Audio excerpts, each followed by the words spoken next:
Savez-vous ce qu'est le Fortniteverse? En fait, c'est simple. Comme vous le savez, nous vivons dans un monde unique. Pas dans plusieurs réalités différentes ou des multiverses alternatifs, mais uniquement dans un seul univers. Et bien pour Fortnite, c'est pareil. Fortnite a son propre multivers qui se nomme donc le Fortniteverse.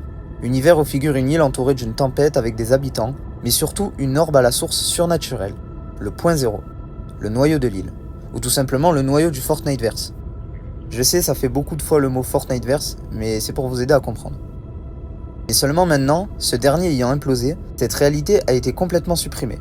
L'univers entier aspiré dans un trou noir. Faisons maintenant un récapitulatif assez rapide de ce qu'était le Fortniteverse avant tout ça. Une grande île peuplée d'habitants, qui malgré son aspect ordinaire, va enchaîner les phénomènes étranges. À commencer par le crash d'un mystérieux météore, amenant avec lui le Visiteur. Un individu qui va provoquer le décollage d'une fusée, mais pas exactement comme tout autre. Celle-ci ouvrira des brèches dans le ciel qui auront pour effet de mixer des époques du monde réel et les ramener sur l'île. Jusqu'au jour où un cube géant se matérialise. Cube qui va alors ramener le désastre sur la map jusqu'à son autodestruction quelques mois plus tard. Ensuite, c'est au tour du roi des glaces de débarquer. Habitant un château au sommet d'un immense iceberg qui viendra s'encastrer au sud-ouest de l'île. Si le fait que ce monarque recouvre par la suite la carte d'une immense avalanche, c'est vers un prisonnier échappé des prisons du château que les regards vont se tourner. Un fugitif qui se révèle être le roi du feu, qui s'installe ensuite au centre d'un volcan, concoctant sa vengeance. Et c'est à ce moment-là, en parallèle, que les habitants vont alors le découvrir pour la première fois, ce fameux point zéro. Une mystérieuse agence de recherche surnommée l'UIA, ayant déjà enquêté sur le site du crash du météore auparavant, va dénicher une grande porte métallique en creusant sous Loot Lake. Une fois la porte ouverte, tout le monde va alors pouvoir voir de près le Nexus sans comprendre ce que c'est réellement. Après la colère du volcan qui aura comme effet de pulvériser certains lieux de la map, Singularité, gardienne de l'entremonde, va alors utiliser l'énergie de l'orbe pour raviver et améliorer les technologies de l'île. Des années plus tard, une île futuriste se profile ainsi grâce à l'alimentation de ce dernier. Mais quelques semaines après, un énorme monstre caché sous l'iceberg depuis son arrivée fut repéré comme la plus grande menace de ce monde. Singularité va alors construire un robot géant pour pouvoir l'affronter et le vaincre.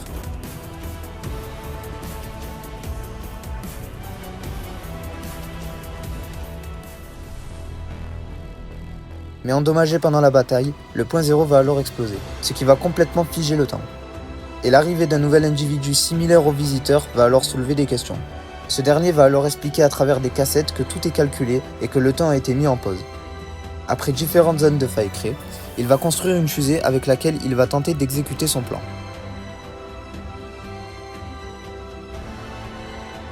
Aidé de sa bande appelée les 7, groupe parmi lequel figure le Visiteur, ils vont alors tenter de synchroniser la jonction et de contenir le point zéro comme cela a été dit. Mais finalement, ce dernier succombera et implose une nouvelle fois, provoquant donc la fin de ce monde.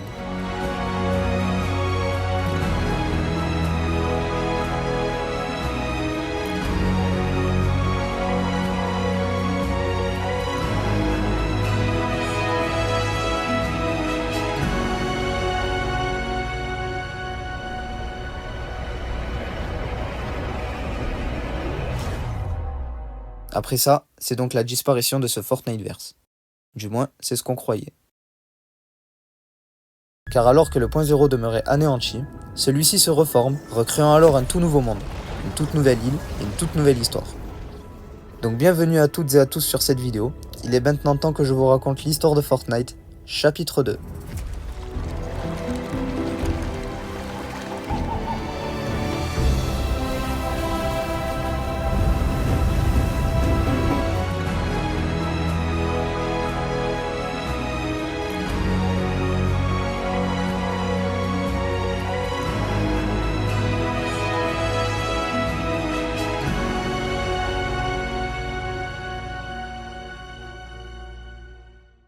Avant de plonger dans ce nouveau récit, je vous informe que ce dernier sera divisé en deux parties. Outre la trame principale qui se déroule directement dans le jeu vidéo, des passages de celle-ci ont été dévoilés dans des comics. Lors d'une collaboration avec DC, Fortnite décide d'intégrer l'histoire dans cette série de BD titrée Batman X Fortnite, qui est devenue indispensable pour connaître la totalité de la storyline. Ces passages seront alors racontés dans la vidéo au moment où les scènes correspondent avec les périodes et nous aideront à en apprendre plus. À présent, il est maintenant temps de découvrir cette histoire qui s'annonce plus qu'intéressante. Bienvenue sur Apollo.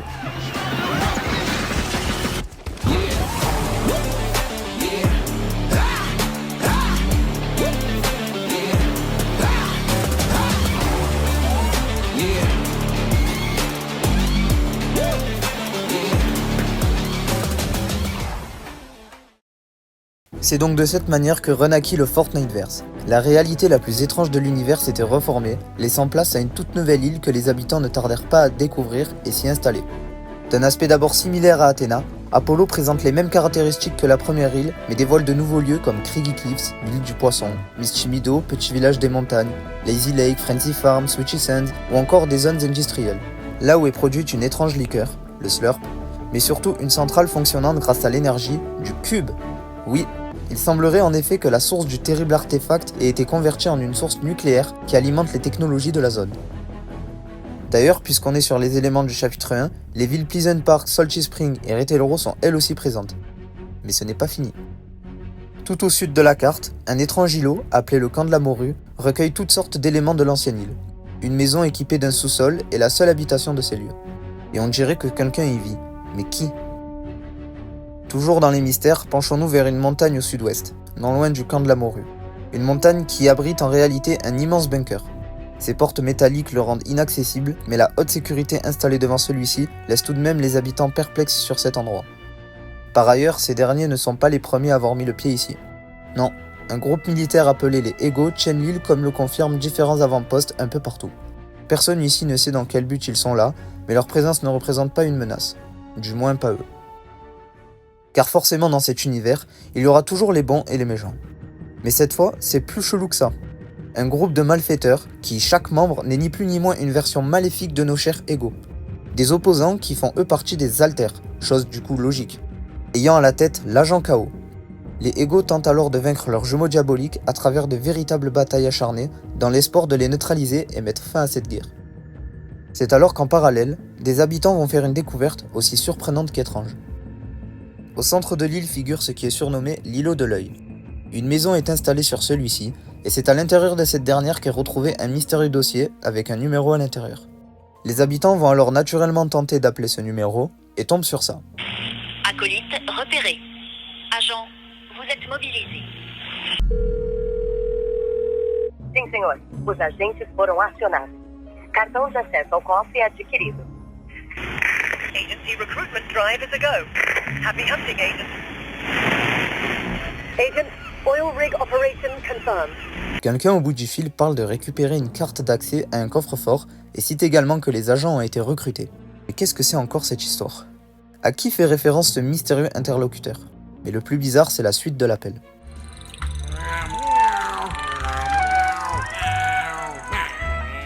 Des miaulements de chat.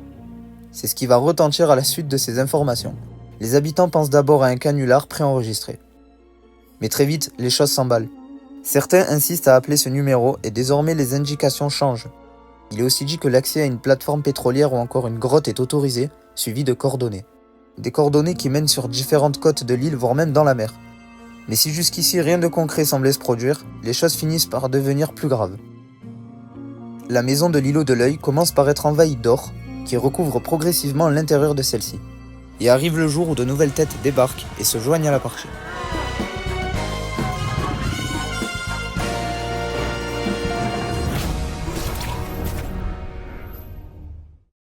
L'arrivée d'un prestigieux groupe d'agents fait rebondir l'ambiance hostile de l'île. Car oui, au vu de leur logo similaire avec les Ego, les habitants comprennent que c'est la même organisation, mais un grade bien au-dessus. Parmi eux, 5 agents, dont un chat qui a légèrement abusé sur les protéines, Miaousclé.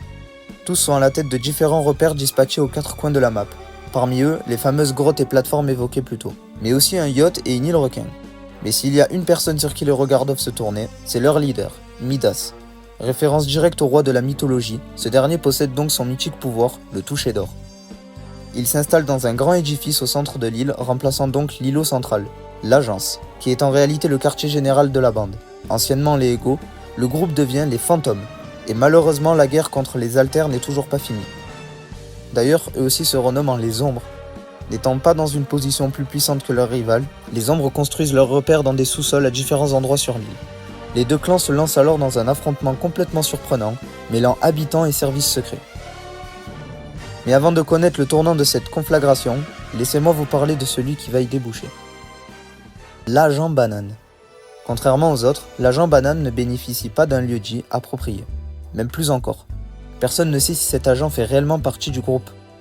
Celui-ci est surpris à différents endroits en train d'espionner tout ce qui se passe. observant les protagonistes de cette île les uns après les autres, jusqu'à dénicher quelque chose qui explique pourquoi ce groupe est aussi secret.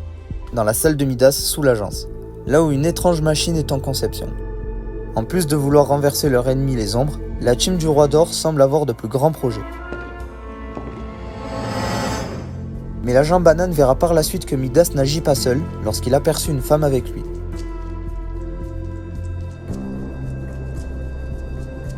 La construction de l'appareil s'achève quelques jours plus tard. Une fois en marche, elle va produire une énergie qui va s'intensifier au fil des jours. Jusqu'à que... Quelques jours après, un étrange dispositif se met en place à l'agence. 5 écoutilles sous-marines s'ouvrent autour de l'édifice et de longues antennes en sortent. Le plan curieux de Midas semble s'appliquer.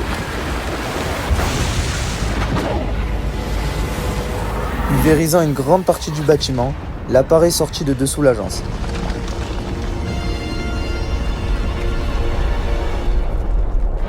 Après s'être connectée avec les différentes antennes autour d'elle, elle libère une forte énergie qui repousse alors les avancées de la tempête, qui tentait de se rétracter autour de la zone. Mais c'est alors que...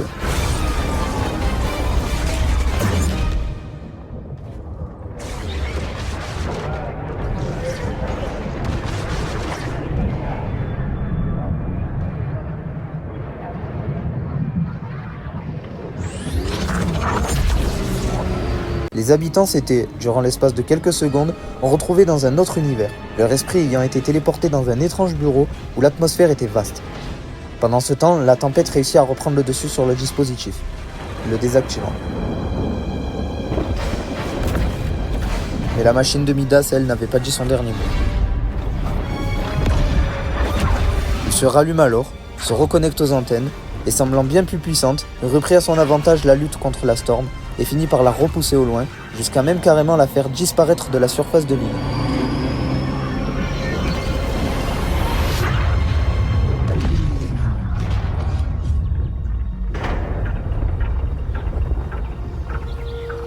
La mission accomplie, les différents appareils regagnent leur place, laissant derrière eux un environnement naturel et paisible.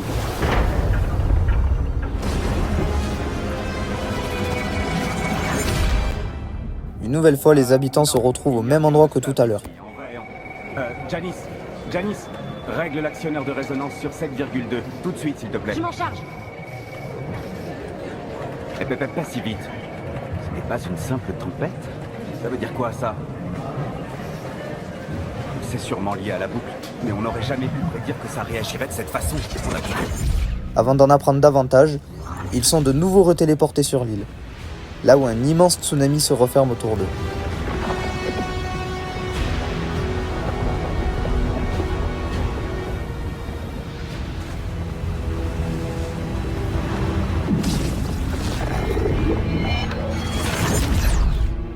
Et ça a marché?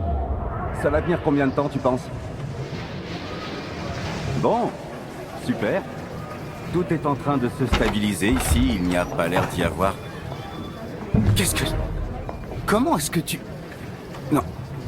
Attends un peu. Tu peux m'entendre? Un agent ressemblant comme deux gouttes d'eau à Jonesy surprend les habitants dans le bureau, et a l'air à son tour très surpris de les voir ici.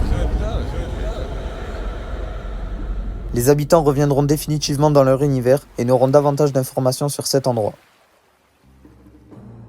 Où était ce bureau? Comment ont-ils réussi à y accéder? Mais surtout, qui était ce John Jones, comme l'indique l'insigne sur son bureau? La théorie la plus probable serait que cet institut contrôle la tempête de Fortnite, servant apparemment de barrière autour d'Apollo comme c'était le cas avec Athéna. Tempête que Midas a détruit grâce à son dispositif. Comme on l'entendait derrière la porte, l'agent semblait régler ce problème, et n'aurait donc eu d'autre choix que de la remplacer par ce gigantesque mur d'eau. Autre chose, sur son bureau, il y avait des dossiers concernant Midas, mais aussi une autre femme que personne ne connaît. Conclusion, ces gens observent voire même contrôlent l'île, et ils semblent renseignés sur Midas depuis un moment. En tout cas, les habitants n'entendront plus parler d'eux.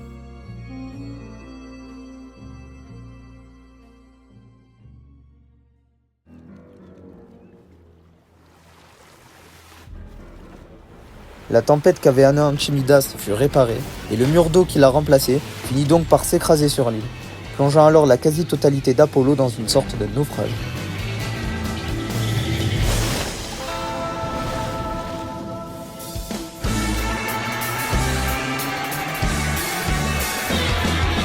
L'île subit donc les dégâts colossaux de l'immense tsunami et se retrouve submergée d'eau, rendant inaccessibles certaines villes.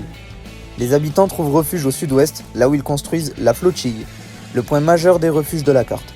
Les ombres reprirent le flambeau de l'île après avoir retapé l'agence, dernièrement en ruine, pour la transformer en leur QG. L'agence devient alors l'autorité. Midas était tombé, son plan de détruire la tempête qui avait pourtant d'abord fonctionné ne lui permettra pas par la suite de continuer à s'imposer dans cet univers. Tous ses collègues disparus et leurs repères ravagés, voire même engloutis. Le seul espoir restant du camp des fantômes était à Catchy Corner, une usine de carton qui avait évolué dernièrement. Et celui qui la dirige, c'est le fils du Golgoth Miausclé. D'un point de vue général, la roue a tourné pour les ombres, ayant repris le contrôle sur cette île pendant que leur rival autrefois au sommet a totalement disparu. Seulement, il y a quelque chose d'intriguant. Ce n'est pas cet agent KO qui dirige l'autorité. Comme on a pu le voir précédemment, il a toujours semblé être le leader de ce groupe. À sa place, c'est une femme se nommant Julie. Outre qu'elle est une reine de l'ingénierie, son visage ne passe pas inaperçu. Car en effet, Julie est la femme figurant sur l'un des dossiers qui se trouvait dans le bureau de l'agent Jones. Mais c'est pas ça qui est le plus surprenant. Rappelez-vous que l'agent Banane était tombé, en espionnant, sur l'appareil de Midas, et il avait aussi mentionné que le chef des fantômes n'était pas seul. Et je vous laisse deviner qui est la femme qu'il avait vue à ce moment-là. Et oui, cette Julie semble avoir un lien avec tout ça, et bien plus grand que ce qui est imaginé. Seulement, pourquoi était-elle du côté des ombres? Les deux clans auraient-ils finalement le même but? Au fur et à mesure que les jours passent, le niveau d'eau descend, réouvrant l'accès à certains endroits de l'île. Et c'est là qu'une nouvelle fois des surprises attendent les habitants. Semblant disparu depuis le naufrage, Midas pourrait finalement être toujours dans le coin. En tout cas, c'est ce que montre une voiture à Risky Reels complètement transformée en or. C'est peut-être qu'un petit détail, mais le fait que lui seul a la capacité de provoquer ces changements pourrait signifier qu'il n'en avait pas fini avec ce monde. Deuxièmement, depuis quelques jours, des petites météorites s'écrasent sur l'île, emmenant avec elles d'étranges personnes portant des masques d'animaux qui tirent sur quiconque voulant s'approcher. D'où viennent-ils et pourquoi faire? Personne ne le sait. Était-il lié au gouvernement de John Jones? Alors que la marée continue de baisser, c'est au tour du célèbre Aquaman de faire son arrivée et de s'installer à Coral Castle, une cité dans un creux de la mer proche de Switchisund. Arrive par la même occasion son ennemi de toujours, Black Manta. À côté de ça, les habitants peuvent de nouveau profiter de l'entièreté de l'île, car celle-ci finit par retrouver son niveau d'eau de départ. Malheureusement, certains endroits n'ont pas été épargnés par la catastrophe, mais petit à petit, Apollo se reconstruit. Les visiteurs déguisés en animaux ne refont plus surface, et le clan des ombres semble lui aussi disparaître peu à peu. Les habitants sont donc pour le moment tranquilles, mais restent tout de même vigilants. Et ils ont bien raison. Car ne pouvant plus être en paix plus de 5 minutes, l'île est de nouveau frappée par un rebondissement qui dirait cosmique. Un vaisseau spatial s'écrase tout au nord, juste à côté de Craigie Cliffs. 2 individus en sortent alors, et grâce à un généreux coup de main de nos habitants, ils le remirent sur pied et repartirent de plus belle à travers une faille qui leur permet de quitter le Fortniteverse. Finalement rien d'alarmant, si ce n'était qu'un exercice de mécanique intergalactique pour certains. Cependant, les habitants étaient loin, très loin, d'avoir à l'idée les conséquences de tout ça. Car en quittant l'île, les 2 visiteurs avaient commis une erreur qui allait mettre l'univers entier dans un danger absolu.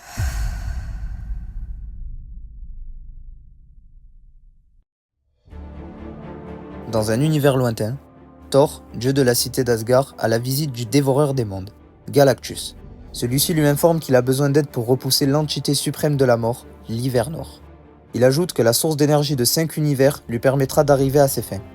Le dieu de la foudre n'eut d'autre choix que de faire équipe avec lui. Il s'empresse d'évacuer chaque habitant de l'univers cible grâce à son mythique pouvoir, le Bifrost, après quoi Galactus y absorbera l'énergie. Mais en chemin, il ressentit une puissante énergie dépassant largement les autres univers. Thor s'y oppose, en vain. Le dévoreur s'était mis en quête de cet endroit. Le dieu d'Asgard s'empresse de se rendre là-bas. Cet univers, c'était bien évidemment le Fortniteverse. Et Galactus avait pu ressentir son énergie grâce à la faille qu'avait ouvert le vaisseau spatial lors de son escapade sur l'île. Thor arrive donc dans cet univers, et à sa première rencontre avec les habitants, il ne sera pas accueilli de la meilleure façon. Le pensant comme une menace, les locaux attaquent le super-héros, qui après s'en être sorti, commence à subir l'effet principal de cet univers. Il ne peut plus parler. Et pire, sa mémoire le lâche.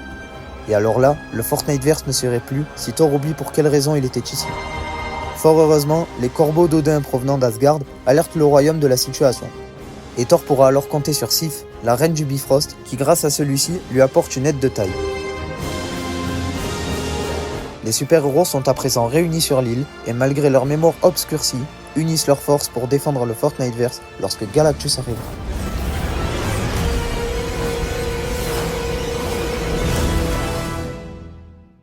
C'est alors que se crée l'alliance Héros-Habitants. Nos justiciers prennent donc les commandes de l'île pour se préparer au combat. Ayant leur vaisseau qui lévite à l'écart de l'île, d'autres se font tout de même une place au sein de la map, notamment le Dr Fatalis qui installe son manoir à Pleasant Park. De l'aide supplémentaire leur est apportée grâce au Bifrost, ramenant Black Panther, Ant-Man, le surfeur d'argent et d'autres figures héroïques. Les premiers indices d'un futur plan sont déjà alors découverts dans une grange de Frenzy Farm, plan conçu par Tony Stark aka Iron Man. D'abord, on y voit un tableau avec des différentes représentations. Des calculs, des ajouts à son armure, mais aussi une sorte de gros appareil. Et c'est à peine quelques jours plus tard que ces mêmes appareils seront retrouvés installés à certains endroits de l'île. En fait, il se trouve même qu'ils sont installés dans un sens précis, entourant parfaitement Frenzy Farm et le verger voisin. On dirait bien que Tony s'est rapidement mis au boulot et pourtant les choses ne faisaient que de commencer. Alors que tout le monde s'interrogeait sur ces événements, la zone passe à la vitesse supérieure jusqu'à faire apparaître un immense îlot comportant le fameux laboratoire de recherche de Tony, Stark Industries. Ces appareils avaient donc été conçus pour permettre la téléportation de son QG directement sur Apollo. Mais il avait légèrement abusé dans les dimensions, je pense. D'un autre côté, c'est une bonne chose que Stark Industries soit là, si ça peut lui permettre d'avancer dans son plan pour vaincre Galactus. Un Galactus qui malgré tout se rapproche de l'île. Une nouvelle découverte d'ailleurs au labo Stark. Un nouveau tableau qui schématise un nouveau bus de combat. Contrairement au bus actuel que tout le monde connaît avec son ballon météo, celui-ci semble être doté d'une nouvelle technologie, certainement dans le but de l'améliorer et de le rendre plus puissant. D'ailleurs, un atelier avec des bus est installé sur le site. Quoi que représentent toutes ces choses, le plan d'Iron Man semble prendre forme, mais reste à savoir si ces idées sont les bonnes. Mais un jour, la première attaque fut lancée. Des drones destructeurs débarquent et commencent à semer la panique. Tirant sur les habitants et détruisant diverses choses, ces robots aux couleurs de Galactus faisaient sans aucun doute allusion à ce dernier. Mais nos chers locaux ne comptent pas se laisser faire. Après s'être armés notamment des fusils technologiques de chez Stark Industries, ils tentent d'éradiquer la menace. Ces derniers jours, les choses qui se passent sur l'île soulèvent bien des questions. D'abord, où est-ce que Tony veut en venir ? Ce dernier focalise ses recherches sur les bus et personne ne comprend réellement les intentions de son projet. Hormis lui, aucun autre héros ne semble préparer quelque chose. Ils sont quasiment tous inactifs. Quant à Galactus, la principale menace, elle se rapproche de jour en jour de l'île. Est-ce que tous ici allaient faire le poids face à ça ? Chaque seconde compte et le Fortniteverse pourrait être à nouveau impacté. Mais dans l'ombre de la carte, quelque chose se prépare. L'autorité, qui demeure abandonnée, va attirer l'attention. Pour l'approche des fêtes horrifiques, plus communément appelées Halloween, la chaise en or de Midas, stockée dans un bâtiment depuis plusieurs semaines, va être récupérée et installée dans l'immeuble. Et à la suite d'un rituel, le fantôme de Midas apparaît. L'esprit de ce dernier hantera les lieux du bâtiment pendant plusieurs jours, là où des esprits feront de même un peu partout. Mais cela n'impacte pas Iron Man, qui avance dans son projet. Et c'est là que de nouvelles informations tombent lorsqu'on y retrouve sur un des schémas des bombes de cellules de gamma, une forte énergie, prévue pour être dissimulée dans les bus. Et c'est bel et bien le plan prévu car à peine quelques jours plus tard, un bus est construit. Ce dernier est équipé des bombes comme indiqué, mais également d'un réacteur et aussi de 2 ailes. D'un simple bus, nous sommes passés à une véritable machine de combat. Mais malgré tout, le processus doit s'accélérer, car le dévoreur de monde arrive et un seul bus ne suffirait pas. Après quelques jours de plus de travail et de préparation, plus le temps. L'alerte est lancée sur l'île, car Galactus est là.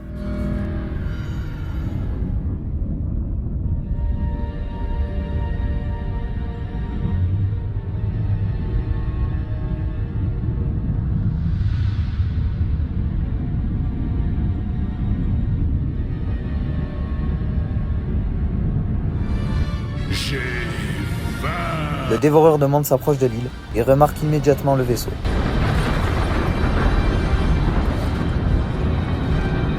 D'un revers, le met hors d'usage. Il projette alors tout le monde dans les airs.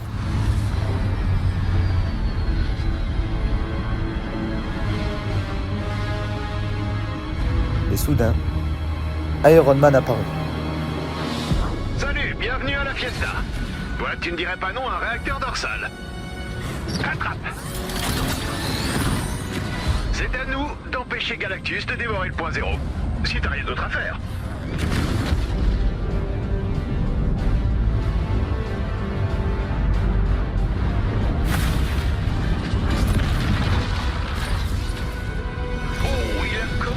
son festin. Et les relevés énergétiques deviennent fous. Mais selon Tony, tout est prévu.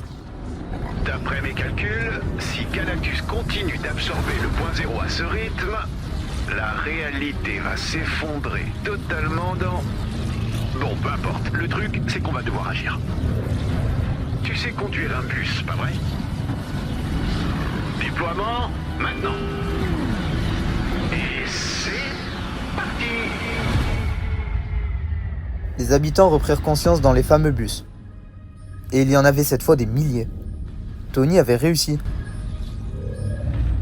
Donc, je me suis permis de bidouiller un peu ta réalité. Oh, pas grand-chose. Tu me remercieras plus tard. J'ai piraté ta boucle temporelle, créé quelques millions de clones du bus de combat, et puis, je les ai changés en bombes surpuissantes. Il faut que Galactus dévore le plus grand nombre de bus possible avant qu'il ne reste plus rien du point zéro. Les habitants suivent alors les instructions de leur sauveur et commencent à s'avancer aux commandes de ces véhicules de combat. T'as vu ou quoi? Vise-les bien et évite d'exploser. L'atmosphère a changé à la suite de l'attaque de Galactus sur le point zéro. Les habitants se retrouvent dans un univers qui leur semble déjà vu il y a des années. L'entremonde. La réalité turbulée, ils se retrouvent donc à nouveau dans ce monde parallèle. Waouh, ce serait super beau si ça craignait pas autant. Il faut qu'on l'éloigne du point zéro, maintenant. Les bus progressent, mais vont vite finir par être repérés. Ne panique pas, mais je crois qu'il t'a repéré. Eh Blondinet, j'ai un bus possiblement dans la mouise par ici. Tout va bien. Je vais dévier ton étrange chariot de guerre. Thor intervient à son tour pour donner un coup de boost. Chauffeur, on va t'envoyer sur son bras. Fonce vers le nord en essayant de pas te laisser impressionner. Tac.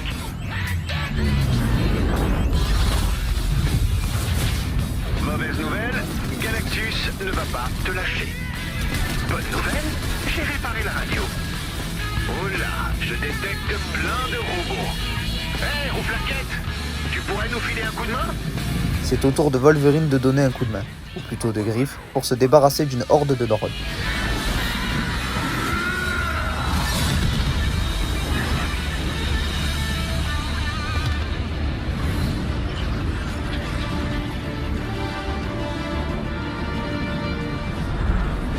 On dirait qu'il mord à la part. Plus qu'à de sortir de là. Si ça marche, c'est retour à l'envoyeur pour nous. Et si ça marche pas, au moins on se sera bien marré. En tout cas, tu as géré. Dans le but de piéger Galactus, les habitants sortent alors des bus et le laissent les aspirer.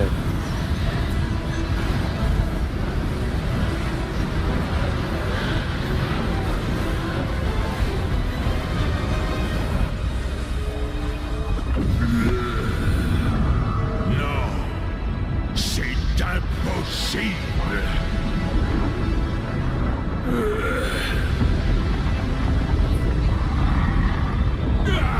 Les cellules de Gamma explosent alors toutes, ce qui va ouvrir une brèche pour le renvoyer d'où il vient. La menace est une nouvelle fois neutralisée. T'as réussi! Merci, chauffeur! Mais reste à savoir si l'équilibre des mondes est stabilisé.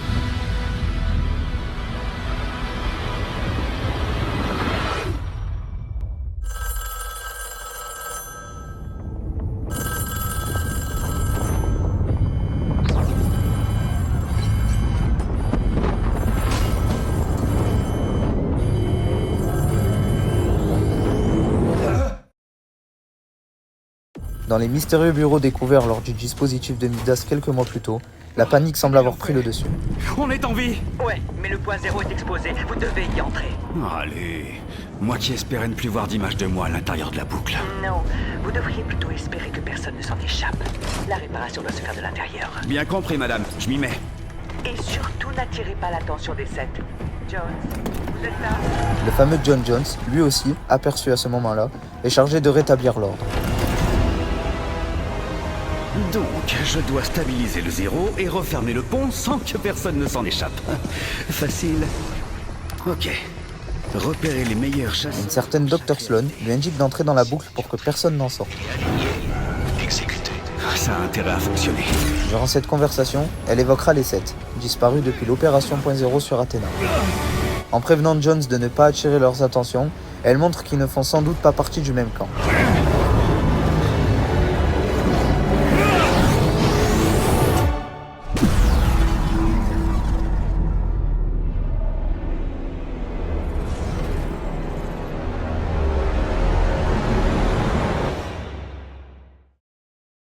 Mais alors qui sont ces gens? Après avoir vaincu Galactus, les super-héros fortement aidés par les habitants sont donc repartis dans leur univers respectif. C'est désormais au tour de cet institut de prendre en main l'île de Fortnite. Seulement personne ici ne se doute du vrai rôle de ces derniers. L'Institut Onirique. Voici qui est aux commandes du Fortniteverse. Cette organisation est en réalité celle qui tire les ficelles depuis des années. En fait, le Fortniteverse est une simulation. Dans cette boucle, la mort n'est en réalité pas définitive. Les habitants de l'île sont donc immortels et peuvent même créer des snapshots d'eux-mêmes à force de rester ici. Ils se font d'ailleurs appeler les boucleurs. S'il est autant facile de s'armer sur ces terres, c'est parce que c'est l'IO qui les fournit et les largue sur la carte. Leur but, c'est le combat. Tous ici doivent en réalité s'entretuer jusqu'à qu'il en reste un seul. Eux sont hors de la boucle, dans un cycle de vie normal, mais ont cette maîtrise totale sur cette simulation. Un éternel recommencement. Ces deux réalités sont reliées par une chose assez unique, le point zéro, source de vie du Fortniteverse, mais aussi pont entre la boucle et la vraie vie. Étant donc endommagé suite aux récentes attaques de Galactus, l'agent Jones a du coup été envoyé pour y remettre de l'ordre. Et pour éviter que quiconque s'échappe de la boucle, il va s'épauler. Grâce à un appareil, il voyagera dans différentes réalités pour recruter des combattants afin de lui prêter main forte. Son plan est donc de foutre littéralement la pagaille. Le point zéro, qui est désormais exposé, fusionne le Fortniteverse avec des réalités aléatoires. Des sables mouvants, une cité de gladiateurs, ou même encore des anciens lieux et bâtiments d'Athéna, comme notamment Tilted Tower, apparaissent. Mais l'IO aussi s'installe, dans des bunkers, sûrement dans le but de surveiller l'île au plus près. Car par moment, une patrouille de gardes se mobilise par-ci par-là.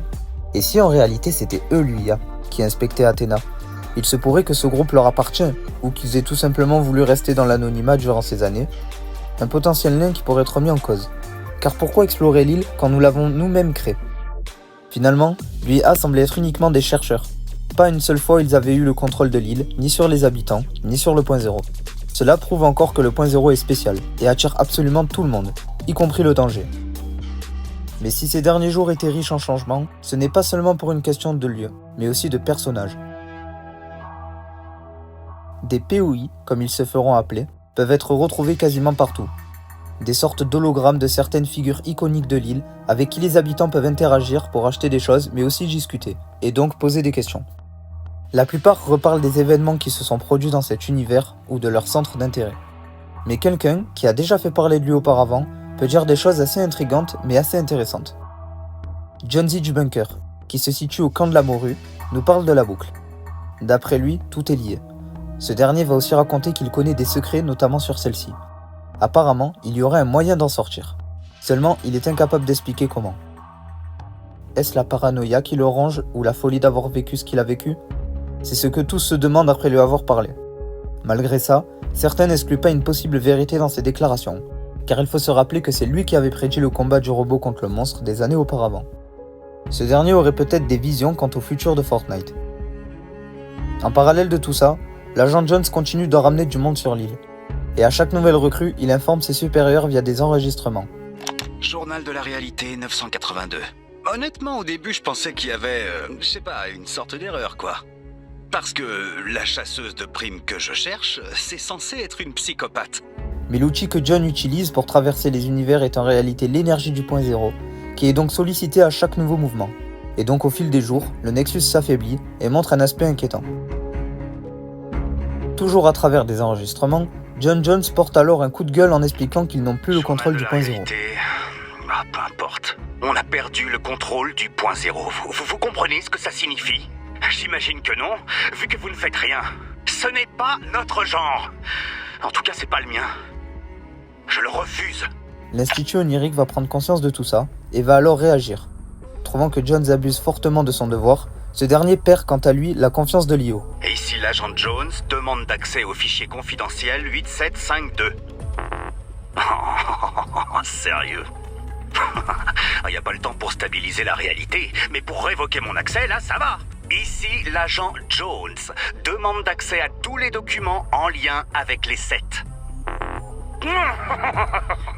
Génial! John Jones voit ses accès aux dossiers confidentiels restreints, dossiers qui apparemment sont en lien avec les 7. Bon, si vous voulez pas me donner ce dont j'ai besoin, je vais aller le chercher moi-même. Le Fortniteverse disparaîtra probablement définitivement, et il n'y a plus le temps. Jones intervient alors, prenant une décision irréversible. Le point zéro va imploser. On a perdu le contrôle. Sauvez-vous! Si je ne l'arrête pas, il risque de tout annihiler. Vous devez sortir de là. C'est un ordre. Je vais faire ce qu'on aurait dû faire depuis le tout départ. Je vais parler aux 7. Vous avez prêté serment. Vous trahissez ce que vous... Il choisit d'aller s'aider des 7, chose que le Dr Sloan lui interdit formellement. J'aurais besoin de ça.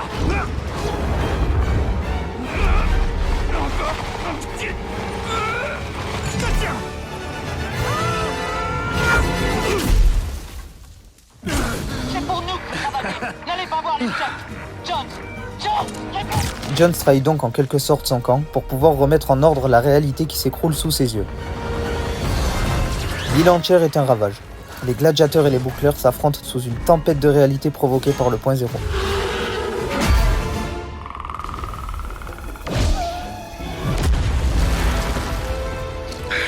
Après avoir traversé ce milieu hostile qu'il a lui-même créé, il atteint l'orbe et jette son appareil à faille dedans, dans l'espoir d'établir la communication. Vas-y, vas-y.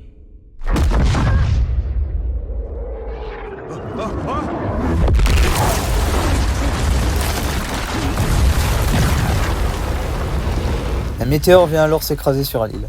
Incroyable. Ça a fonctionné. Et un nouveau membre des 7 en sortit de celui-ci.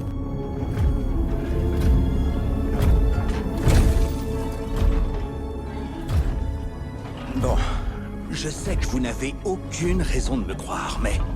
Oh, attendez, écoutez.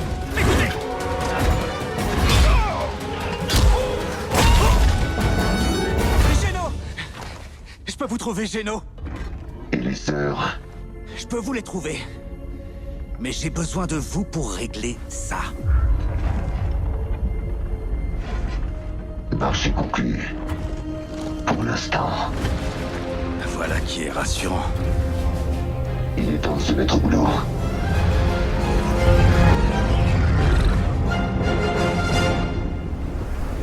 Lui et John s'allient donc pour réparer le point zéro. Ça, c'est notre billet retour. J'espère ne pas le regretter. Dis au boucleur de se préparer, il nous reste peu de temps. Le boucleur? Encore toi? Non, oublie. Accroche-toi, on va sauver la réalité.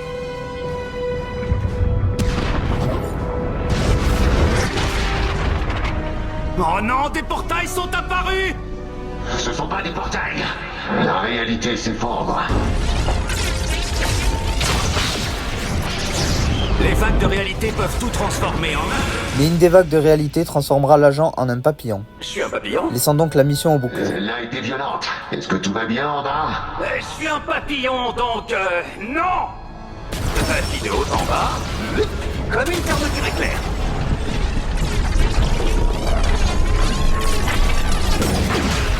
Ces derniers referment bon nombre de portails alors que les réalités surviennent et se mélangent au Fortniteverse, Bien joué!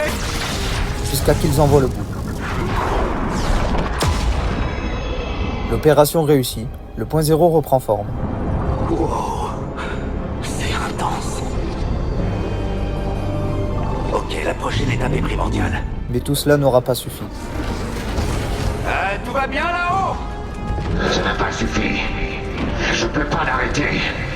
Je peux contenir la déflagration. Il essaie de s'enfermer dans... Rien ne vous oblige à faire ça.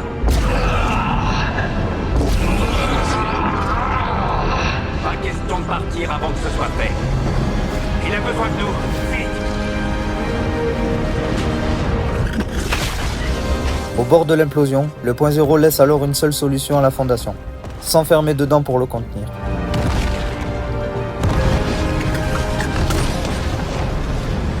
Réunis devant l'orbe, la Fondation explique le plan de survie à mettre en place. Jones, on n'aura pas de deuxième chance. Tu dois verrouiller le point zéro et surcharger l'appareil à faille. Surcharger l'appareil? Je serai piégé dans la boucle. On devra tous les deux se battre pour en sortir. Quoi qu'il arrive, surtout n'abandonne pas. Je te retrouverai. Et là, tu me diras tout ce que tu sais. Vous avez ma parole. Et c'est parti!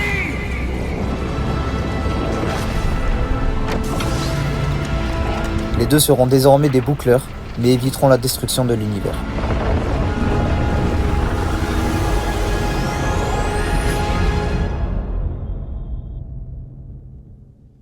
John Jones et les boucleurs voient donc la réalité être une nouvelle fois sauvée, et ce grâce au sacrifice de la Fondation, qui aura donc prêté main forte à l'île pour la protéger des ravages du Point Zéro. Celle-ci présente désormais un aspect sauvage depuis que le Point Zéro, enfermé dans cette tour, la prive de toute source d'énergie. Les boucleurs comptent désormais sur leur instinct primitif. L'île est devenue sauvage. Faites-en de même. Cet événement qui a été nommé la crise zéro est à l'origine de multiples destructions de l'île. Certaines villes sont donc reconstruites en villages à l'âge moyen, notamment Bonnie Burbs et Colossal Crops, mais aussi un citadelle nommé la Flèche, installé au pied de la tour du Nexus. La faune sauvage peuple également la carte. Toutes sortes d'animaux et même des reptiles vivent parmi les boucleurs dans plusieurs zones de l'île. Et quant à l'Institut onirique, plus personne n'entend parler d'eux. Les habitants désormais livrés à eux-mêmes cherchent des réponses à tout ce bazar, espérant aussi trouver une solution pour améliorer les conditions de vie sur l'île. Et ils ne tardent pas à dénicher quelque chose. Tarana, une des POI du village de Bonnie Burbs, raconte qu'elle a trouvé un appareil contenant un message, mais qu'il est apparemment en la possession d'un certain Raz. Une fois ce Raz retrouvé, il leur indique où trouver l'appareil. Les boucleurs le récupèrent puis l'écoutent.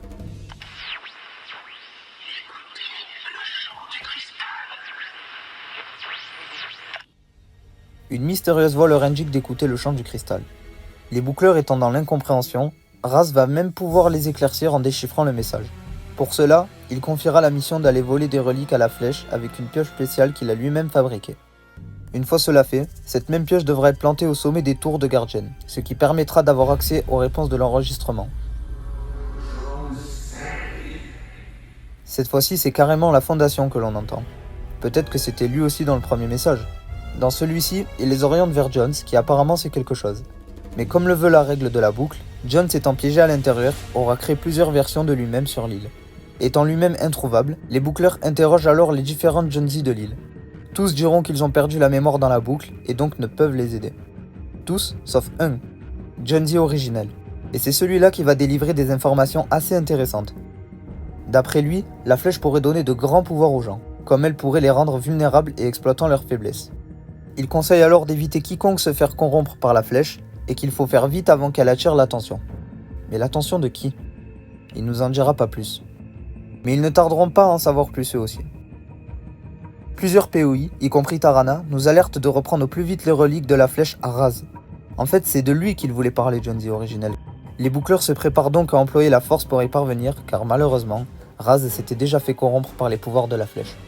Après une rude bataille, ils finissent par le neutraliser et récupérer la relique. Un fragment qui ressemble fortement à un artefact bien connu du Fortniteverse. Et si Raz avait en réalité découvert quelque chose? Mais ça ne s'arrête pas là. Ce dernier mort dans la boucle, il est réapparu sous forme de POI. Et c'est quand les habitants reviendront vers lui pour lui poser des questions qu'il semble complètement perdu. Il a des pertes de mémoire quant à ses dernières actions. Était-ce les effets de la Flèche ou la réapparition dans la boucle qui lui provoquait ça? Les boucleurs en ont maintenant terminé avec toute cette histoire. Les mystères résolus et la menace neutralisée. La vie peut à présent reprendre son cours. Cependant, personne n'a la moindre idée de ce qui se passe en parallèle, dans l'ombre de la réalité.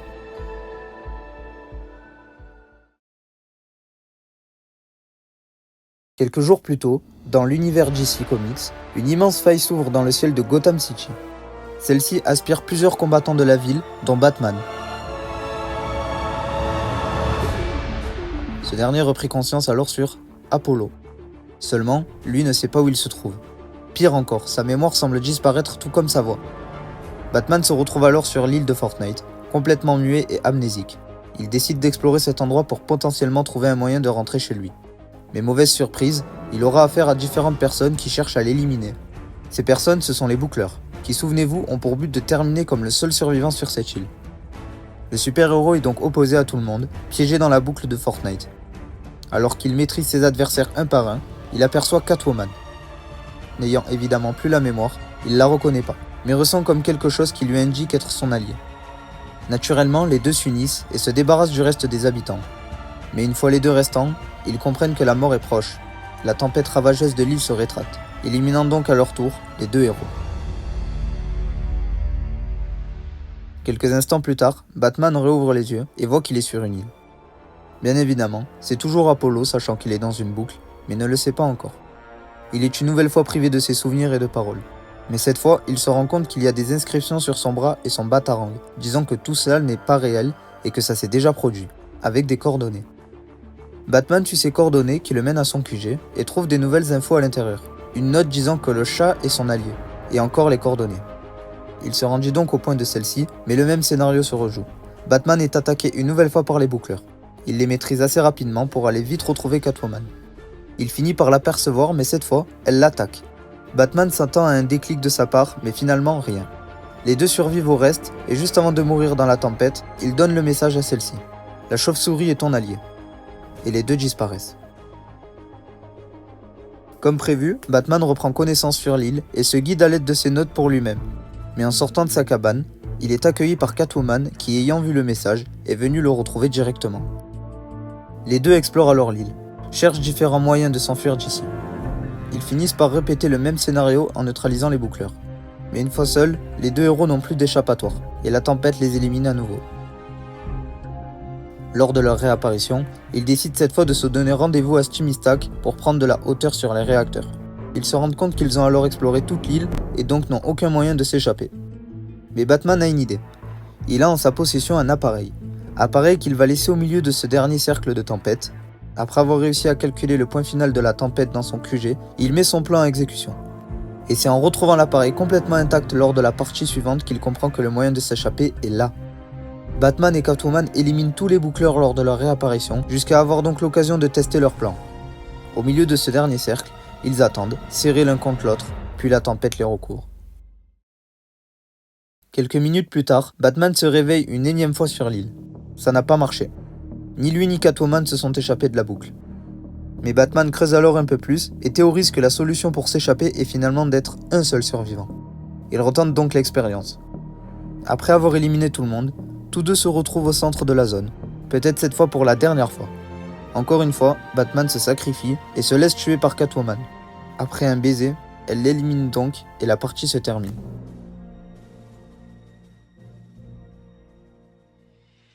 Batman réapparut quelques instants plus tard, puis par la suite comprend que Catwoman a réussi à s'échapper de la boucle. Les jours suivants, Batman va donc lui aussi tenter d'y parvenir, et il est de plus en plus proche de réussir.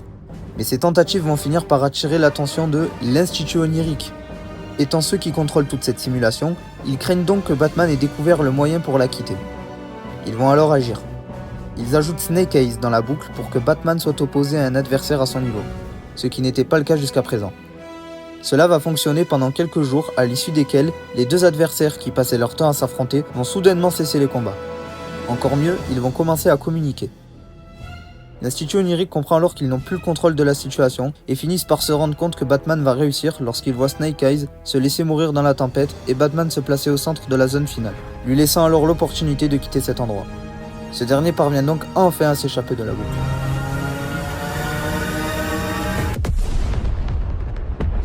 Il a repris connaissance une nouvelle fois sur l'île, mais cette fois c'est différent. Il retrouve l'usage de sa voix, lui indiquant donc qu'il a réussi. Aussitôt, il retrouve Catwoman et rencontre également un groupe de personnes qui sont, comme eux, tous évadés de la boucle. Il décide de se joindre à eux, mais garde tout de même un œil sur un certain Deathstroke, qui lui s'est montré agressif lors de leur arrivée. Petite précision, Batman n'a pas reconnu directement Catwoman quand il est arrivé ici, mais a ressenti quelque chose qui lui a fait comprendre qu'elle est son allié. C'est après quelques minutes que ce dernier va également retrouver sa mémoire et donc se souvenir de tout ce qui s'est passé dans la boucle. Parmi ce groupe d'individus auquel il s'est joint, une certaine écumeuse renégate explique qu'elle est la première à avoir quitté la boucle il y a de cela 4 ans. Elle a vécu tous les événements, de la météorite jusqu'à la crise zéro. Elle a depuis aussi compris qu'il n'y a aucun moyen de s'échapper d'ici, mais que l'existence de bunkers indestructibles sur l'île pouvait peut-être lui apporter des réponses à tout ça. Et oui, la fameuse trappe qui figure sur Apollo, mais également sur Athéna, à Wellingwood, qui depuis toujours, les habitants n'ont jamais su comprendre pourquoi elle était là. Et ça tombe bien car Batman possède un appareil qui peut capter et accumuler l'énergie de n'importe quoi. Après en avoir donc réuni suffisamment, il réussit à ouvrir les portes de l'un des bunkers. Tout le monde entre alors pour découvrir ce qui s'y cache depuis toutes ces années dans le sous-sol de la map. Mais ils sont directement attaqués par des golems de pierre, 2 créatures probablement là pour garder l'entrée. Le groupe arrive à s'en débarrasser et continue l'exploration.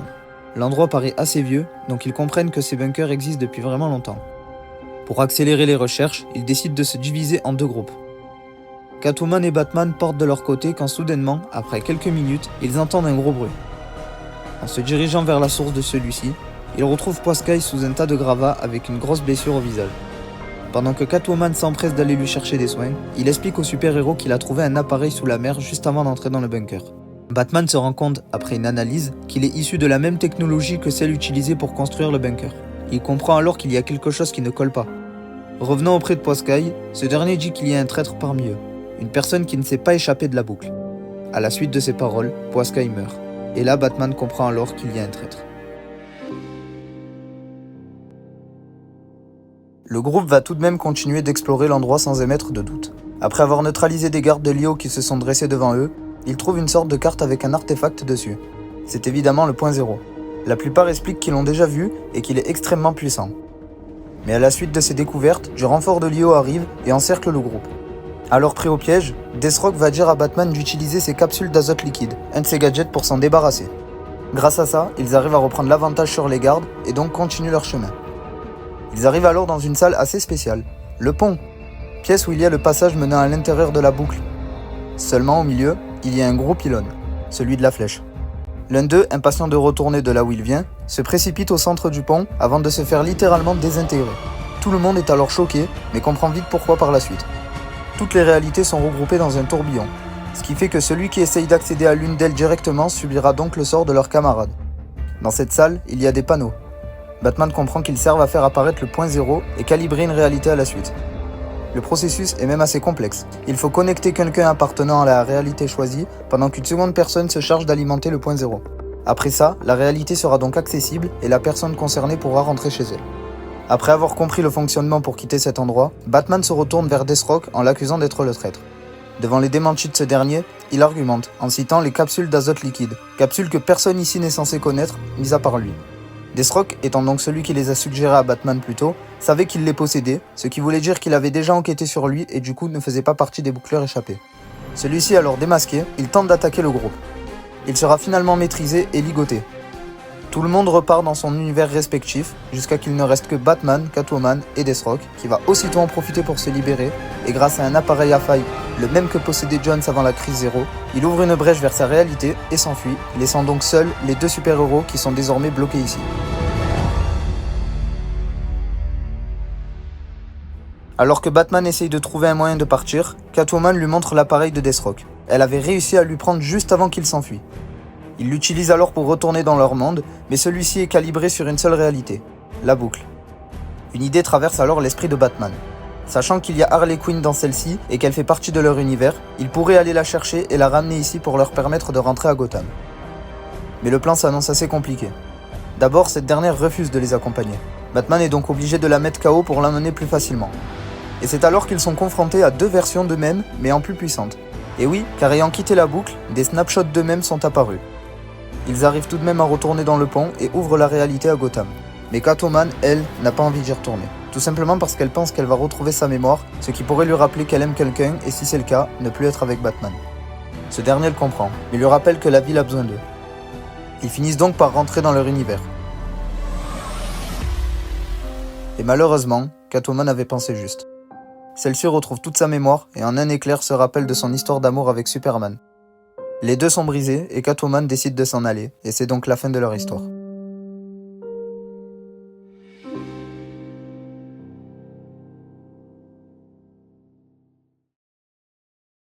Au même moment à Metropolis, tout en haut d'un building, Deathstroke est là, et fait le bilan de la situation avec Lex Luthor, le grand ennemi de Superman. Et celui-ci révèle que tout était prévu depuis le début, que Batman soit aspiré dans la boucle et qu'il s'en échappe. Tout ça pour permettre à Deathstroke d'accéder à la salle du pont et qu'il pose des dispositifs lui permettant de se rendre à cet endroit quand il le souhaite. Il savait que l'esprit brillant de Batman les mènerait jusqu'ici. Ils se sont d'ailleurs aidés du Batman qui rigole, véritable antagoniste de ce monde, pour potentiellement prédire les actions qu'aurait pu faire Batman. Mais en réalité, pourquoi tout ce plan machiavélique ? Eh bien en fait, le fruit de celui-ci n'allait pas profiter directement à eux, mais plutôt au Dr Sloan. C'était l'Institut Onirique qui avait organisé tout ça. Elle se tenait donc là, la chef du gouvernement, avec les collaborateurs de son plan. Lex Luthor ayant conclu sa part du marché, c'est à son tour d'honorer la sienne. quand une faille s'ouvre dans le ciel de Metropolis. Vous l'aurez compris, le scénario se répète, ayant comme but cette fois d'attirer Superman pour permettre à Lex Luthor d'avoir le dessus sur son ennemi juré. Voilà donc comment Lio gère la simulation. Elle capture des gens de plusieurs réalités différentes pour les envoyer dans la boucle. Privés de leur mémoire et de leurs paroles, ils se réveillent sur l'île de Fortnite, là où ils doivent tous s'entretuer jusqu'à qu'il n'en reste qu'un. Et ensuite rebelote. Leur mémoire est effacée et ça repart. Autre petite info, ils ont la possibilité de construire différents édifices servant à faire durer le combat, mais sûrement aussi à rendre les affrontements plus créatifs. Une sorte de torture qu'infligeait cette organisation à ces gens, devenus donc les boucleurs. Eux se situent en réalité dans les sous-sols d'Apollo et ainsi exploitent le phénomène Point Zéro et tous ses effets surnaturels. C'est donc pour ça que quand le scientifique était venu sur Athéna, il avait eu besoin de s'enregistrer pour éviter de perdre sa mémoire une fois de retour dans la boucle. Pareil pour Thor quand celui-ci était venu prévenir les habitants de l'arrivée de Galactus. Ce cycle affecte donc automatiquement toute personne se trouvant à l'intérieur. Et tout ça est entre les mains de cet institut onirique, opposé aux 7 qui sûrement eux sont contre leur méthode ou alors peut-être bien plus. En tout cas maintenant, Sloan a de nouveau accès à l'île et peut donc y retourner pour reprendre au plus proche les rênes de Lio. Revenons désormais au plus près de nos boucleurs, qui eux, après avoir vaincu la menace surnaturelle de la flèche, ont repris leur train de vie toujours aussi primitif. Mais un peu plus tard, un rebondissement se produit. Un hélicoptère de l'Institut onirique est retrouvé écrasé sur l'île, et la boîte noire de celui-ci explique rien de concret, mis à part l'activation du protocole de sécurité niveau 3.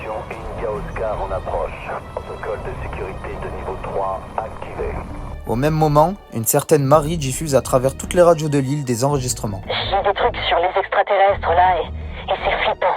Et le pire dans tout ça, c'est qu'on a été prévenus. Ça fait un moment qu'ils sont genre « Regardez nos vaisseaux !»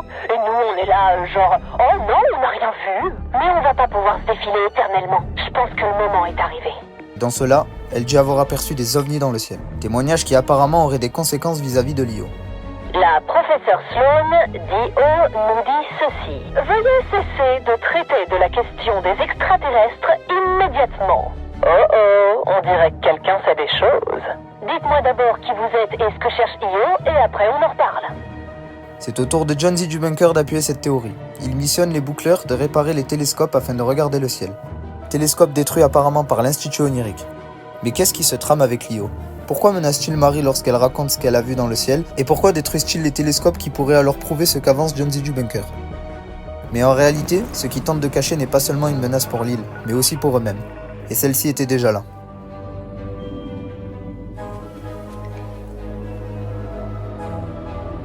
Les jours suivants, Apollo fut envahi d'ovnis, étant probablement l'événement le plus grandiose qu'ait connu le Fortniteverse. Inhabituel, celui-ci semble d'ores et déjà défrayer la chronique.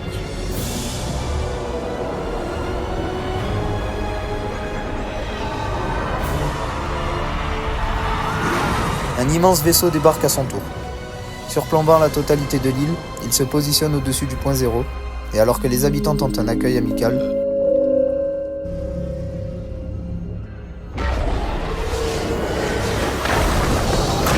celui-ci projette un laser sur la flèche qui la détruit instantanément.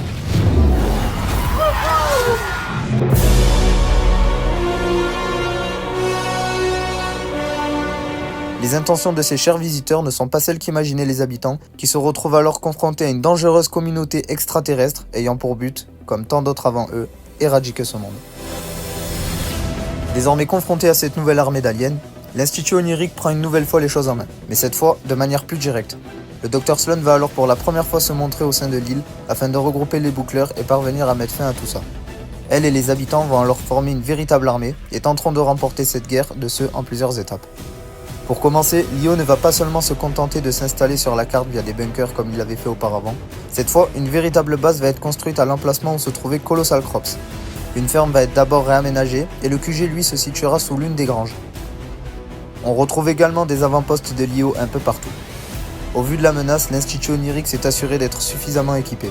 Un QG, des bases, entre lesquelles circulent les informations en temps réel. Comme si le Fortniteverse était en code rouge. Comme on avait pu l'avertir la boîte noire de l'hélico écrasé quelques jours avant, la menace était conséquente.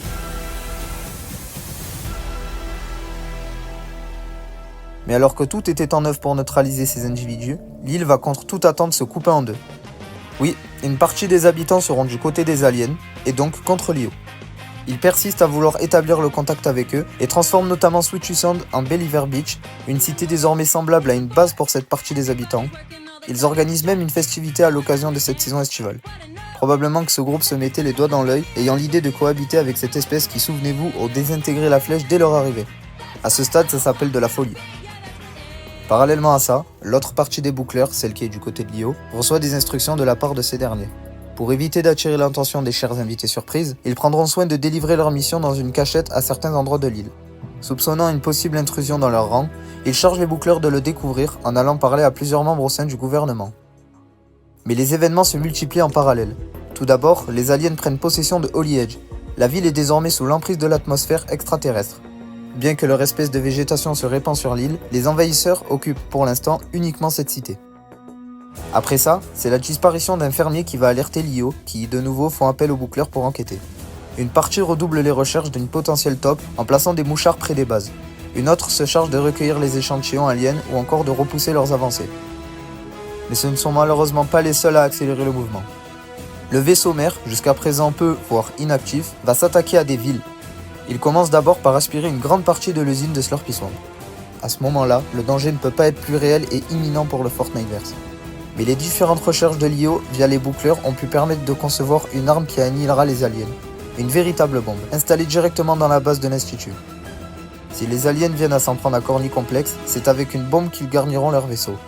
Sloan conçoit alors les plans de riposte, mais dans une certaine discrétion car, il faut pas l'oublier, il y a une taupe.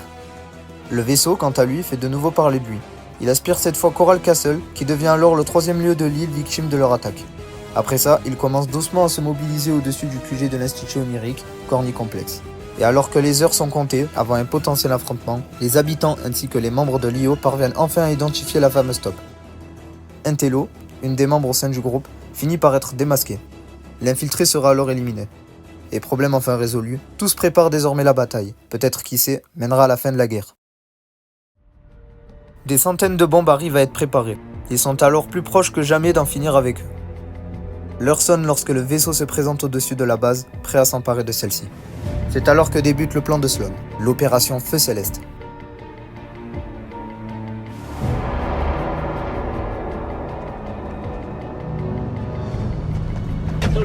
Tous réunis à cet endroit, les boucleurs seront eux aussi aspirés dans le vaisseau.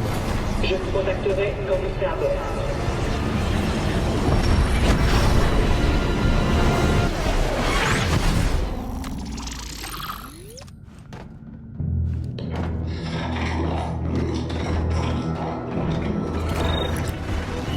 Allez-y.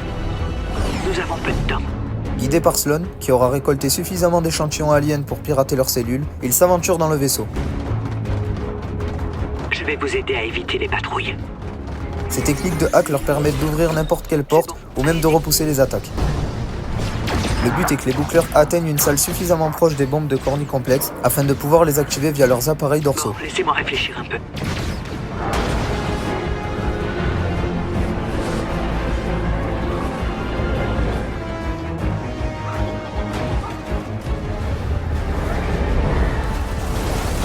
Oh bien, les bombes sont en place. Ok, je vais lancer la séquence d'armement. Et c'est quand le plan est sur le point de se conclure que soudainement... Hein? Qu'est-ce qui se passe? Le signal est coupé. On va s'en sortir. Restez L'artefact le plus parasitant et surtout dangereux qu'ait pu connaître le Fortniteverse. Le cube. C'est impossible. Nous pensions en être débarrassés. Il a failli détruire l'île la dernière fois. La chose était en train de se reformer sous les yeux des boucleurs. C'était alors eux qui l'avaient matérialisé à travers la faille sur Athéna, il y a de ça bien des années. Elle qui avait été le véritable cauchemar des habitants pendant des semaines n'avait finalement jamais disparu. Après donc s'être reconstitué, ils commencent à attaquer les boucleurs, les éliminant un par un. Je vais utiliser vos sacs. Mais soudainement, Accrochez-vous.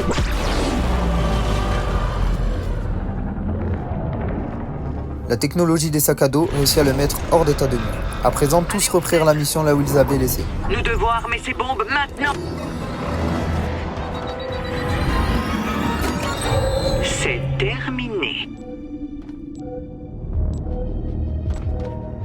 Mission accomplie, à moi d'accomplir la mienne.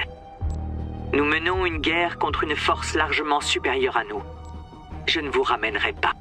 Surtout pas si ça permet à cette chose de venir s'installer sur les... Sur ce, terminé. Malheureusement pour eux, Sloan avait priorisé la destruction du vaisseau à leur survie. Ces derniers sont alors destinés à y rester lorsque les bombes exploseront.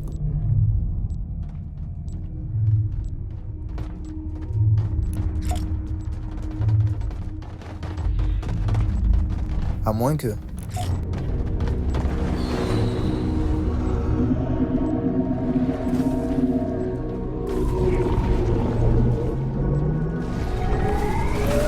Le cube, actuellement inerte, va cette fois offrir sa technologie pour protéger les habitants.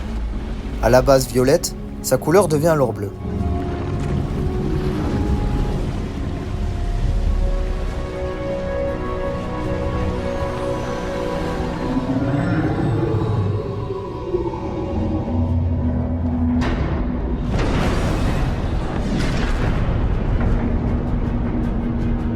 Il actionne les parois de la pièce afin d'éloigner les boucleurs de cette future implosion.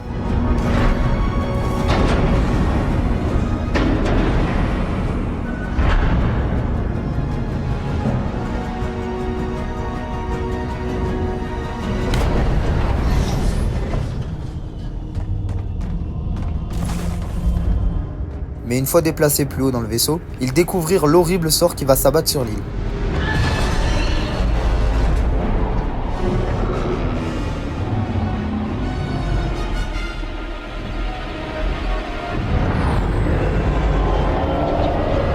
Cette partie du vaisseau cache en réalité des milliers de cubes comme celui-ci, et l'explosion va alors les faire tous pleuvoir sur la map.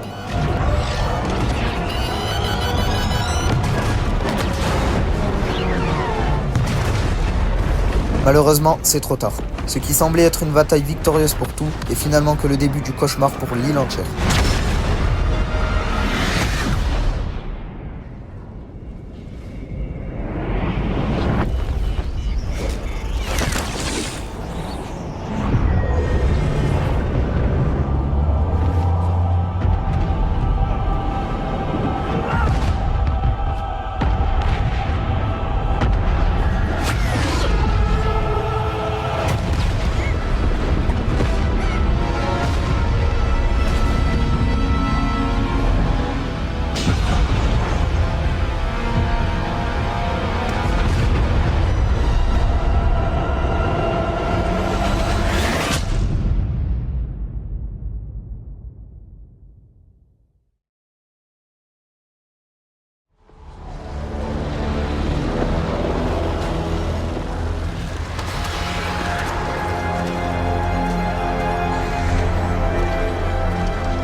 Les habitants ont fait face à une horde d'aliens déterminants, mais ils doivent maintenant affronter un renouveau de l'épisode horrifique qu'ils ont vécu tous auparavant.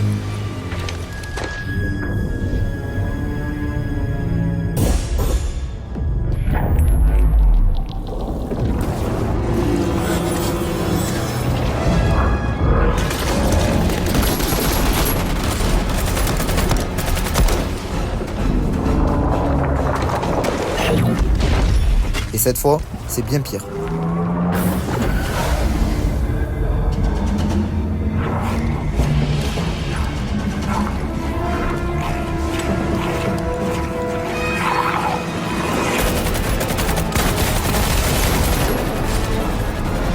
Car quand une multitude de cubes envahit l'île, tous ici doivent alors trouver les dernières forces pour combattre, là où le succès sera quasiment miracle.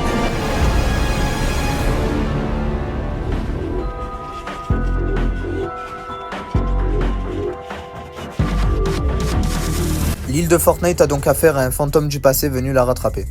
Plusieurs cubes sont dispatchés à travers la carte qui ne tarderont pas à se déplacer. Où exactement, on ne le sait pas encore. Ce qui est sûr, c'est que les boucleurs comptent désormais que sur eux-mêmes depuis la trahison de Sloan dans le vaisseau. L'IO, eux, iront même se rétracter dans une planque. sous la montagne au sud-est de l'île, qui avait sans doute été construit là par l'Institut onirique en cas de force majeure, le fameux bunker. Sans aucun plan ni aucune grande technologie, ils devront faire face à l'impossible.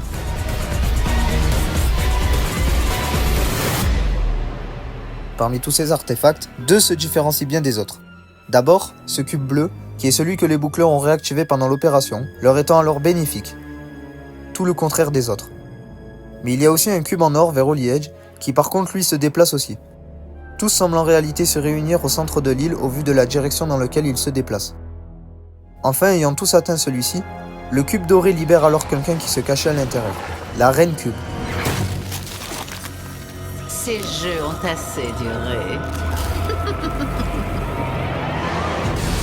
Faites place au néant! Celle-ci ramène l'enfer sur la map en faisant réapparaître les fragments, mais invoque également de gigantesques créatures détruisant tout sur leur passage. Pendant que les habitants luttent contre le chaos qui se déferle sur Apollo, tous les cubes fusionnent et vont même se multiplier pour former une véritable convergence. Une immense pyramide se constitue au-dessus de tout ça, et au sommet de celle-ci, la Reine Cube s'enferme dans une sphère. Personne ne sait exactement ce qui se prépare, mais tous savent qu'il faut agir, et ce, au plus vite. Mais rien n'est encore perdu.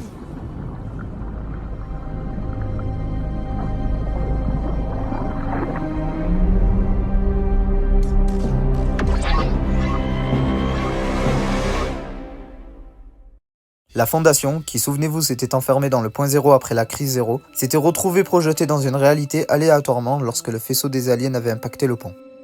Fort heureusement, Batman avait ramené l'orbe dans la salle au sous-sol avant de le calibrer sur sa réalité, ce qui lui évitera donc son annihilation à ce moment-là.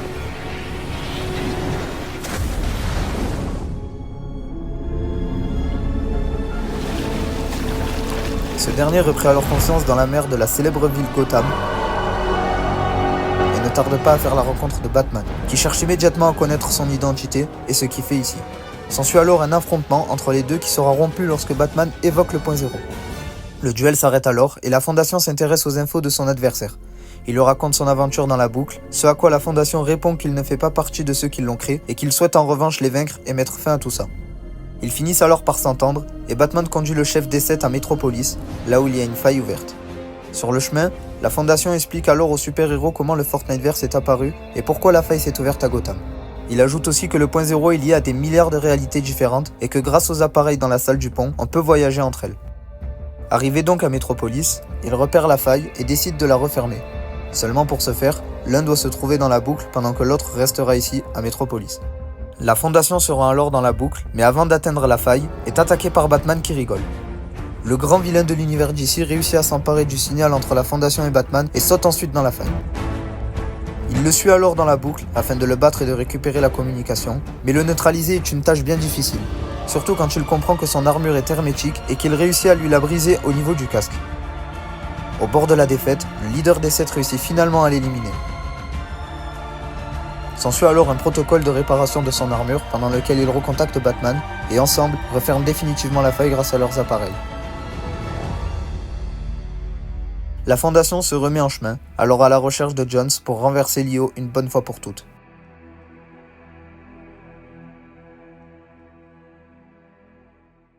Pendant ce temps, les boucleurs ne pouvant se contenter de voir leur univers disparaître, se préparent à la guerre.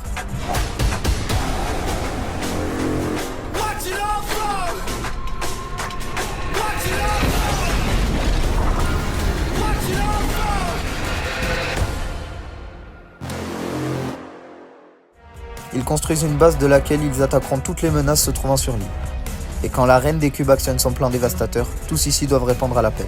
Le Fortniteverse n'est plus que jamais en jeu.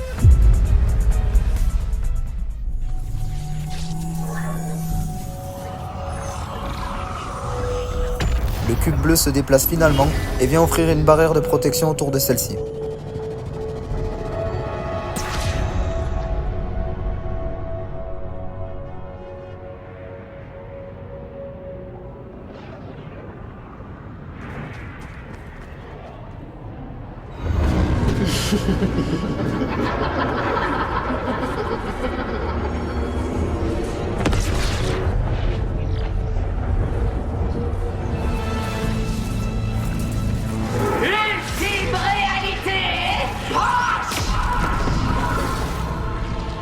Celle-ci ouvre une immense brèche dans le ciel, joignant alors à ce monde l'ultime réalité. Une multitude de vaisseaux similaires à celui qui avait failli anéantir à l'île planent désormais dans le ciel.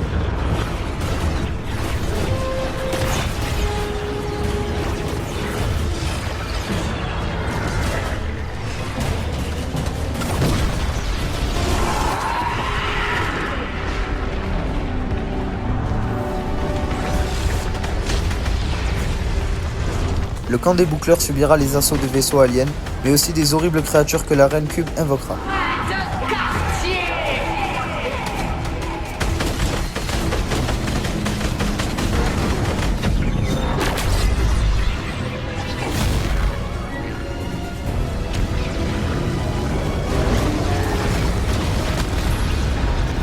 Mais cette lutte combative n'empêchera pas leur défaite. C'était déjà trop tard.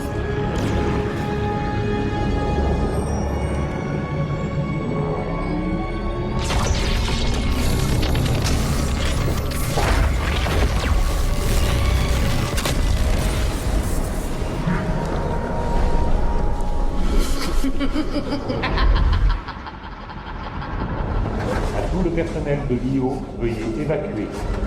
Au même moment, dans les sous-sols de l'IO, le Dr Sloan entre dans une pièce où se trouve Jones complètement à leur merci. Réveillez-le. Il fallait que tu joues les héros, Jones. Et tu sais ce qui arrive aux héros. Ils survivent quoi qu'il arrive? Oh non, pas cette fois. Maintenant. Non, pas maintenant. N'y vois rien de personnel, Jones. Même si je vais sûrement adorer ça. Que l'un d'entre vous aille voir ce que c'est. Mais alors qu'elle s'apprêtait à le torturer, le sauveur de Jones débarque, la Fondation.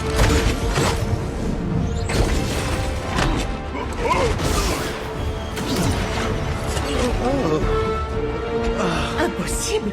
Je t'ai vu mourir! Qui se révèle être The Rock. Je m'en suis remis. Toi! Tu es venu me chercher. Tu m'as promis Geno. Ouais, je t'aime aussi, mon pote.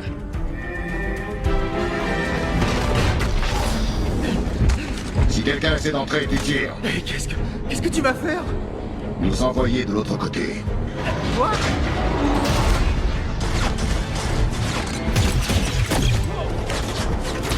Ah, il me plaît bien ce truc. Même pas en rêve. Pendant que Jones repousse l'arrivée des gardes, le chef des 7 met en place le plan. Tu pourrais te brouiller un peu? Ce dernier doit les faire aller de l'autre côté, mais heureusement, il n'est pas seul pour cette opération. C'est fait. Lancez la phase 2.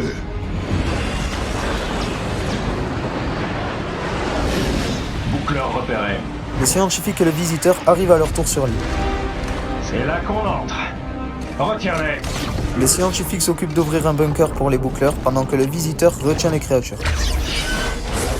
Ok tout le monde, on se replie. Zone sécurisée, on se retrouve de l'autre côté. La situation étant au plus critique, tout le monde est évacué d'urgence au sous-sol de l'île.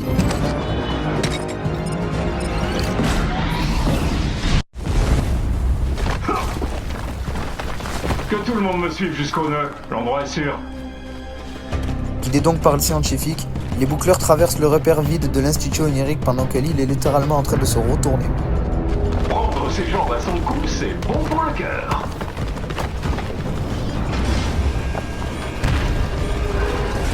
Wow. Oh, c'est dingue. Rotation de 40 degrés. C'est juste là, et après on fait une petite pause hydratation. Alerte. Rotation de 45 degrés. Ils parviennent à rejoindre la Fondation et Jones juste devant le point zéro. Où est mon arme? Je l'ai peut-être fait tomber. Dans le point zéro. Non. Bon sang, pourquoi est-ce que je dois toujours te sauver? Mais de nouveau, les choses s'emballent. Viens, et ce truc-là alors! Préparez-vous à nager! Sous les coups marteleurs d'un des monstres de la reine, les vitres cèdent.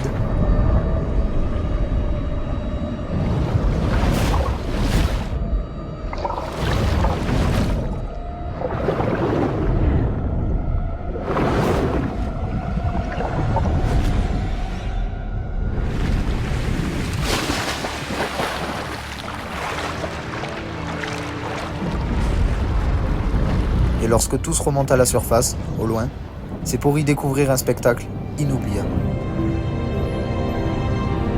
Apollo effectuait bien une rotation pour parvenir à échapper à l'ultime réalité qui a transformé ces terres en un véritable chaos funeste.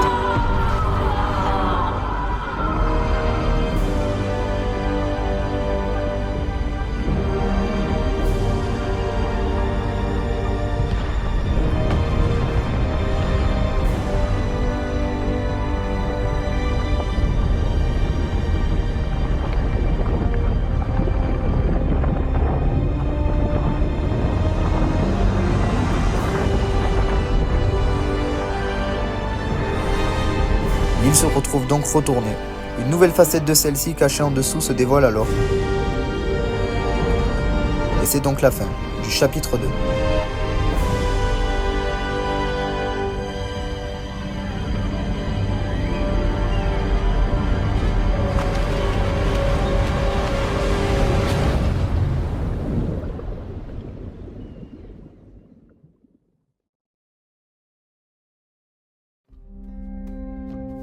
L'ultime réalité ne parvient donc pas à anéantir l'univers comme le craignait tout le monde. Une nouvelle fois, l'île en avait subi les conséquences, mais cette fois, les points sombres s'éclairent. Les 7 sont les véritables protecteurs du Fortniteverse. Leurs opérations héroïques pour maintenir la réalité stable ne sont pas unanimes. Mais est-ce que ça allait suffire longtemps ? Cette ultime réalité se révèle être le cauchemar de ce monde, et ce depuis le début. D'abord avec l'apparition du cube, jusqu'à leur arrivée sur l'île, une seule chose en était responsable. La source principale de l'existence de cet univers qui est d'autre que le point zéro. Déjà confronté aux attaques de toutes sortes de créatures, ce cœur n'attirait pas seulement la destruction. L'Institut onirique, qui en a désormais le contrôle, s'en sert pour mettre en place la simulation, sans combattants, une tempête, des constructions, un vainqueur, un cycle. Un éternel recommencement. Mais lors de l'arrivée de l'ultime réalité, même eux n'auront plus la maîtrise sur quoi que ce soit, et les choses pourraient désormais changer dans le futur. Et voilà pour l'histoire du chapitre 2. Une grande histoire même, qui aura conduit à un grand récit avec beaucoup plus de détails à relever. D'une certaine manière, le chapitre 2 nous raconte ce que voulait dire le premier, remettant au clair le contexte de cet univers, comme par exemple qui tire les ficelles, comment procède-t-il, ou encore pourquoi l'omnivers est constamment menacé. En tout cas, j'espère que la vidéo vous a plu, et aussi avoir été assez claire et compréhensible. Une nouvelle aventure nous attend prochainement, une nouvelle histoire, de nouveaux mystères. Rendez-vous prochainement pour Fortnite, chapitre 3.